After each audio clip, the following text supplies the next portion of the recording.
Yakin, je n'arrive pas à motiver. Yakin, j'ai pas la motivation de me lever tous les jours, de faire mon travail. Yakin, je sais pas comment tu fais pour être aussi discipliné, tu m'impressionnes. Vraiment, tu me boostes tous les jours, mais moi, j'y arrive pas. Je comprends pas comment tu fais, c'est trop difficile pour moi.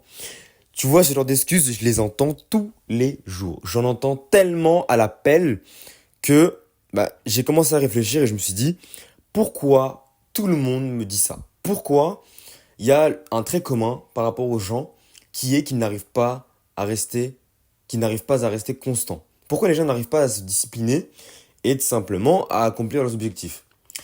Bah, une des raisons majeures que j'ai trouvées à ce problème, une des causes plutôt majeures que j'ai trouvées à ce problème, c'est la solitude. Parce que comme tu le sais si bien, quand tu commences quelque chose de nouveau qui est, on va dire, en dehors des normes de la société, comme par exemple tu commences à faire plus de sport, tu commences à lancer ton business, tu commences à lire plus de livres, tu commences à t'intéresser à des sujets qui sont beaucoup moins connus, beaucoup moins populaires, et en fait, dans ces cas-là, tu deviens un petit peu un mouton noir. Hein. Attention, je te dis pas que t'es spécial, que t'es, attention, quelqu'un de spécial qui va devenir une étoile, parce que ça c'est faux. On est tous quasiment pareils. La seule différence va se jouer dans les actions, dans ta discipline. Et ben justement, on y vient. Comment certaines personnes, au contraire, elles arrivent à se discipliner. Comment moi, par exemple, j'arrive à avancer. Comment j'arrive à tout le temps me discipliner, à me motiver, à me lever tôt le matin, à faire ce qu'il faut faire, à travailler depuis 7 heures du matin, et là il est 21 heures, et à t'enregistrer quand même un podcast à cette heure-ci, et à ne pas être tellement fatigué, à faire du sport toute la journée, à vraiment gérer mes finances, et quand même, on va dire, atteindre mes objectifs quotidiennement, atteindre mes objectifs de manière hebdomadaire, mensuelle, semestrielle et toute l'année. Vraiment. Mais comment les gens comme moi ont fait pour se discipliner et pour toujours garder cette constance? Le truc numéro un, et tu le sous-estimes certainement, cette chose-là, tu la sous-estimes énormément et tout le monde prend ça à la légère, tout le monde prend ça à la rigolade.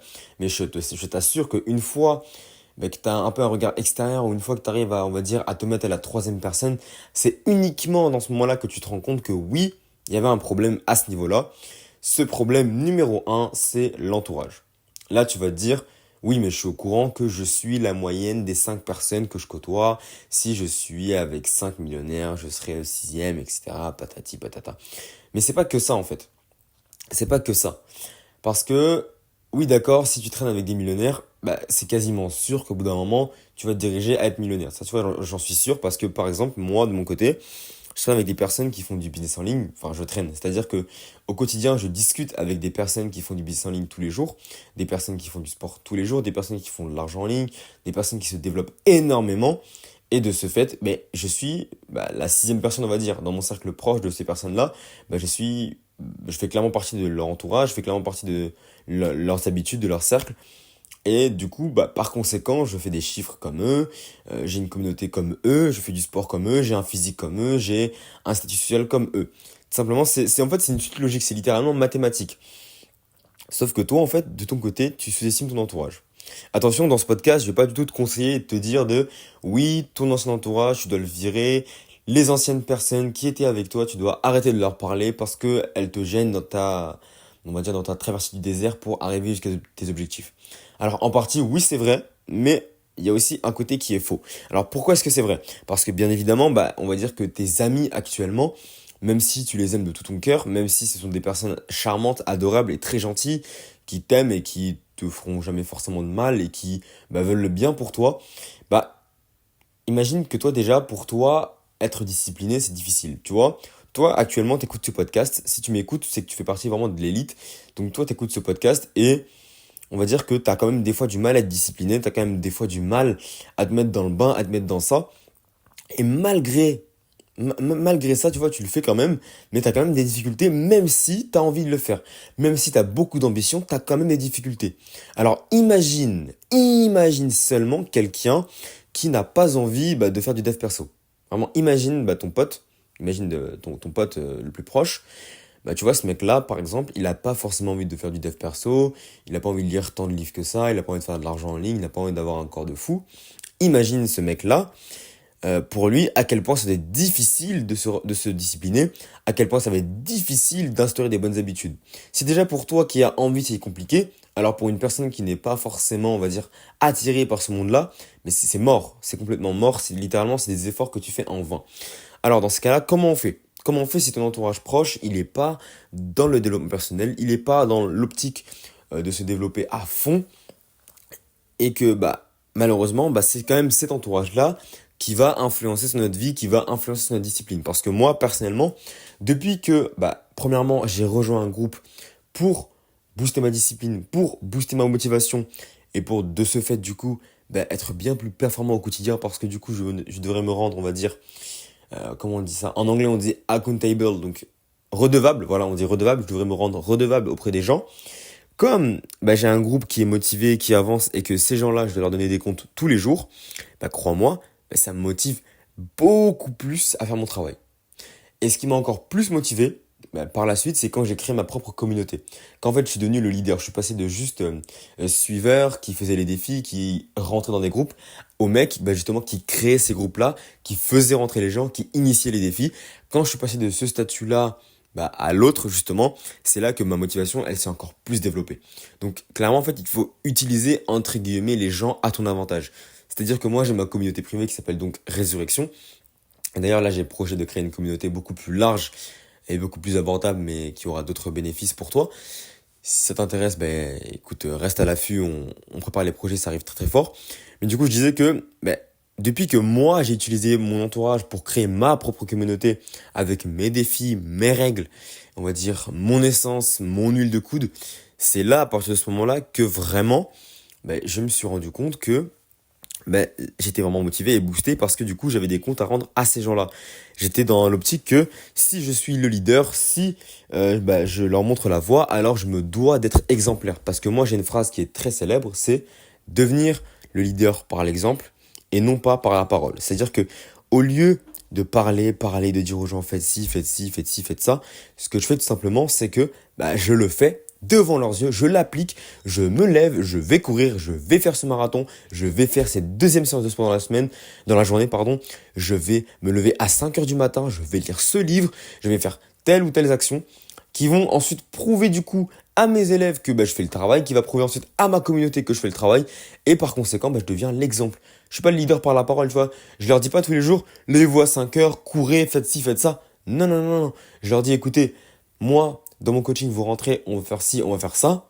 Ensuite, pas plus, pas plus. Juste, je le fais moi de mon côté. Je leur envoie, je leur montre mes résultats. Je leur fais comprendre que j'avance, que je fonce. Les autres le font aussi, également. Et du coup, bah, les nouveaux qui rentrent, eh ben, ils sont motivés. Simplement, ils se disent, bah, écoute, tout le monde est en train de foncer. Tout le monde est hyper motivé. Pourquoi est-ce que moi, je vais me permettre de me la toucher? Ça, tu vois, c'est impossible. C'est impossible. Quand tu rentres dans un groupe et que tu te rends redevable avec un groupe de personnes solide. Donc là, il faut choisir aussi son groupe parce que tu vois, si tu choisis des personnes qui de base sont pas très motivées et qu'il n'y a pas un leader à l'intérieur, ça va être compliqué. Alors qu'à l'inverse, si tu rentres dans un groupe où il y a déjà des personnes qui sont très déterres et qu'il y a un leader, par exemple, qui va te booster, qui va te permettre, toi ensuite, ben, d'avoir un espèce de modèle à suivre, bah c'est là que vraiment tu te motives. Mais il faut pas non plus que ce modèle il soit beaucoup trop éloigné de toi, tu vois. Il faut que ça reste quelqu'un quand même de proche. C'est ce que moi j'essaie de faire à travers mes contenus, c'est de te montrer que bah, c'est assez authentique, tu vois. Je suis étudiant, je suis comme toi, j'ai 18 ans. Il n'y a pas grand chose qui nous sépare, si ce n'est que moi, bah, j'ai plus fait le travail que toi, et donc aujourd'hui, bah, j'ai plus de résultats que toi. C'est juste logique. Mais bah, ce qui fait que toi, tu vas être proche de moi, c'est que je vais te montrer mon quotidien, je vais te montrer mes galères, je vais te montrer que je souffre, je vais te montrer que pour moi, c'est difficile.